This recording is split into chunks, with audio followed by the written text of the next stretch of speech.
Welcome back to part 2 of memory management. And this one is all about how memory is released.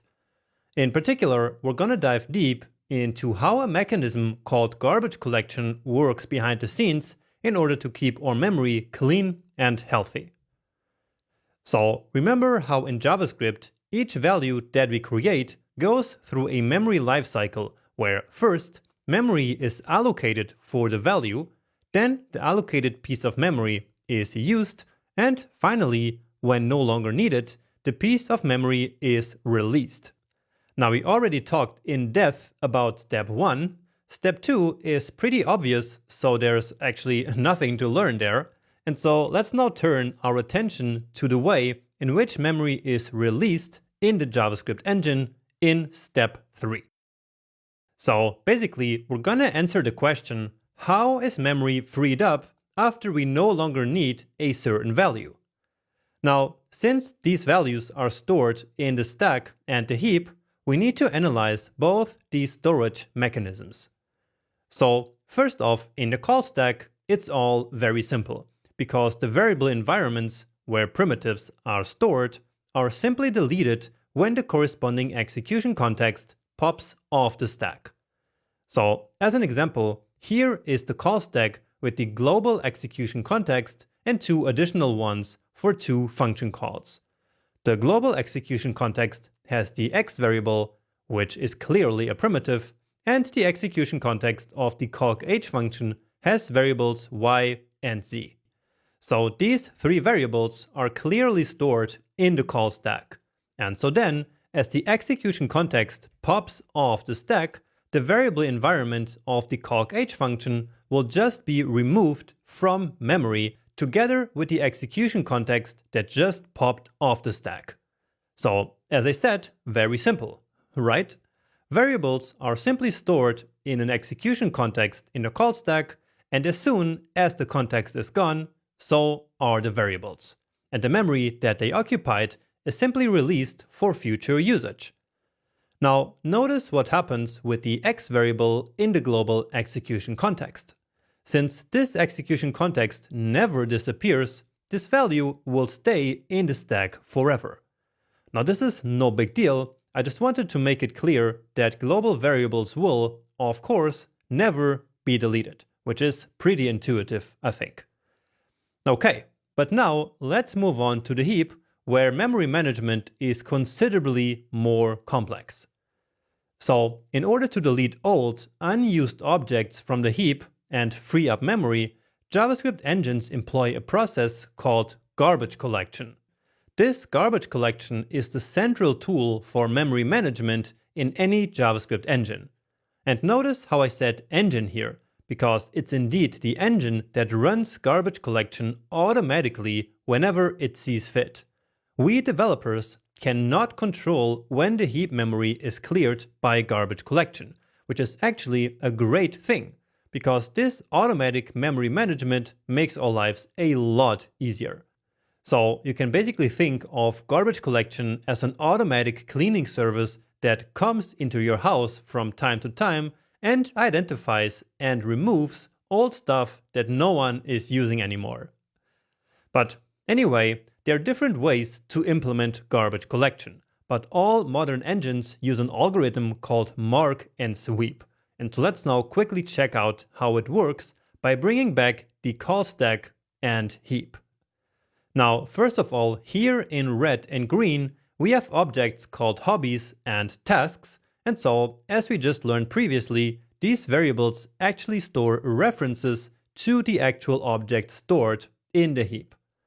Let's now also say that the red object references some other object, which of course is also stored in the heap, and the green object references just another object.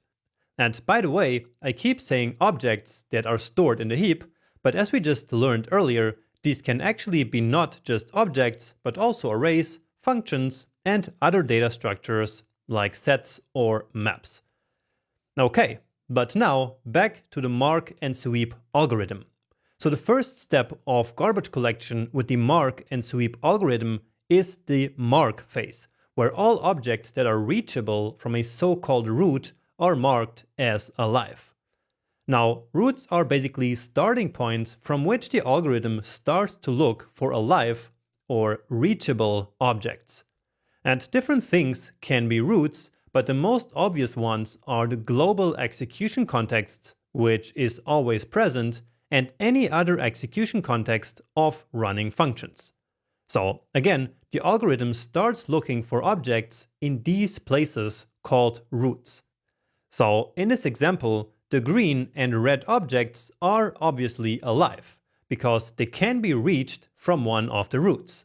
And the same is true for the blue and gray objects. They're also alive because they can also be reached from one of the other reachable objects. But now let's take it one step further, because an object can be reached by more than just the global execution context or one of the other contexts in the stack. They can also be reached by event listeners or active timers, or by something that we call closures. And more about closures later. So these two are also roots for the mark and sweep algorithm. And now let's say that we have this purple object that is referenced and therefore reachable from an active timer, and this yellow object that is reachable from a closure. So both these are alive as well. And now finally, just to make this a bit more complete, let's imagine that we also have this pink object in the heap, which isn't being referenced by anything. And so this one is not marked as alive because it cannot be reached by any of the roots. So we can basically say that this one is dead. Okay, so with this, we basically just simulated the mark phase. So phase 1 in the mark and sweep algorithm. The second phase is the sweep phase, where all the unmarked objects, or in other words, all the unreachable objects, are simply deleted. Basically, the algorithm has decided in the first step that these objects are no longer needed, and that the memory occupied by them can be reclaimed and used for future memory allocations for future objects. So to simulate this in our example here, right now we only have one object that is unreachable, and that's the pink object. So what's gonna happen in this phase? Well, that's right. The pink object will be deleted and the memory will be reclaimed. And so just like this, the automatic garbage collection has ensured that our memory stays nice and clean and not cluttered with objects that can no longer be accessed anyway, and that we therefore no longer need in the heap. Alright, but now what happens when the getTasks function finishes execution and its context pops off the stack? Well, let's simulate that our garbage collection runs again. And again, I want to just emphasize that there is no way to control or trigger garbage collection manually from our code. We also have no way of knowing when and how often garbage collection happens. It depends on a few factors, like how much memory our app is consuming, how much memory is available, which JavaScript engine the browser is using, and so on. But anyway, for the sake of this example, let's say the garbage collection algorithm runs again at this point. So now, with the getTasks variable environment gone, there's really no one to reference the green object anymore, right? Therefore, the green object and also the blue object are no longer reachable from any root. They're no longer alive. Therefore, as the process moves into the sweep phase, both the green and the blue objects will be swept away and the memory that they occupied will be reclaimed. Okay, but now let's turn our attention to the red object and let's ask ourselves the question: how could this object ever be deleted? Well, the answer is that it can't. The red object will never be deleted, so it will stay in the heap forever because the global execution context will never disappear. So this root will always exist and will always be able to reach the red object. This means that any globally defined object will never be garbage collected, even if we no longer need it in our code. And what about the purple and yellow objects? What if our app also no longer needs those objects? Well, this idea of an object being no longer needed actually brings us to our final topic of this lecture, which is memory leaks. So, a memory leak happens when an object that is actually no longer needed by our application is incorrectly still reachable by the garbage collector from one of the routes. As a result, the object is marked as alive and is not deleted. Again, even though we actually no longer need it in our code. So it should be deleted, but it can't. And you can think of a memory leak basically like forgetting to throw away some stuff that you no longer need. And so this will then clutter up your house unnecessarily. But back to JavaScript, this happens when an object is still incorrectly referenced from somewhere. And one major source of these wrong and undesired references are old and unnecessary event listeners and timers. If, for example, a timer creates an object, this object will always be reachable, unless the developer actively deletes the timer when they no longer need it. Otherwise, if the timer just stays around and keeps running, it will forever reference the unnecessary object, causing a memory leak. The same is true for an event listener that might no longer be needed at some point. So, in order to avoid memory leaks, make sure to always deactivate timers and event listeners when they're no longer required, especially if they reference large objects. Also avoid declaring large objects as global objects because these will also never be garbage collected as we just saw earlier. So that's going to lead to memory leaks as well.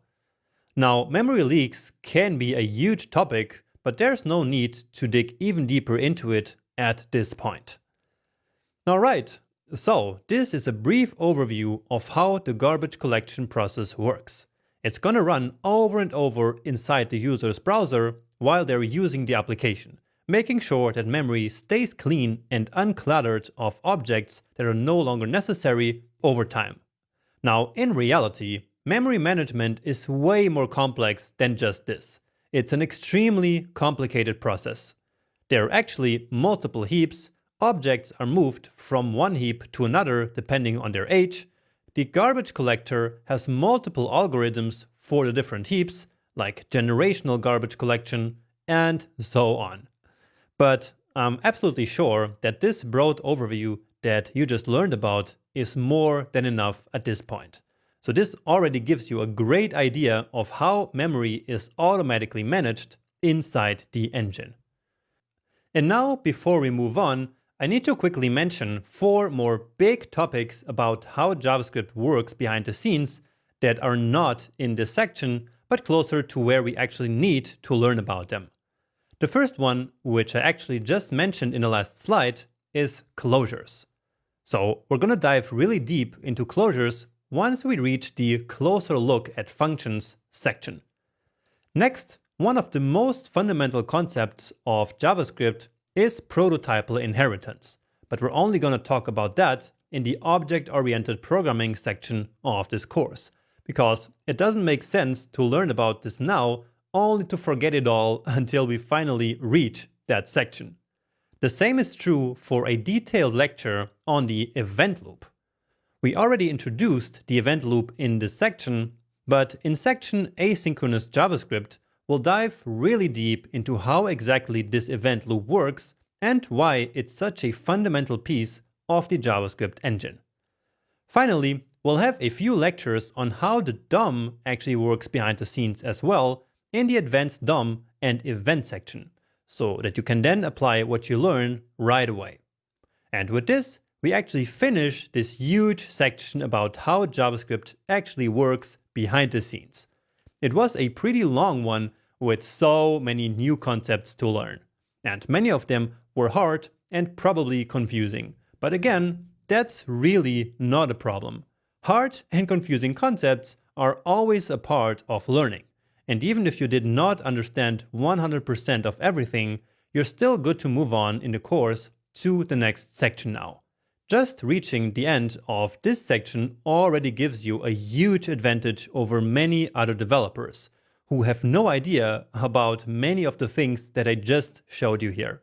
So congratulations for sticking with it to the end and for learning all of this valuable knowledge. And now with that, take a break and I see you in the next section.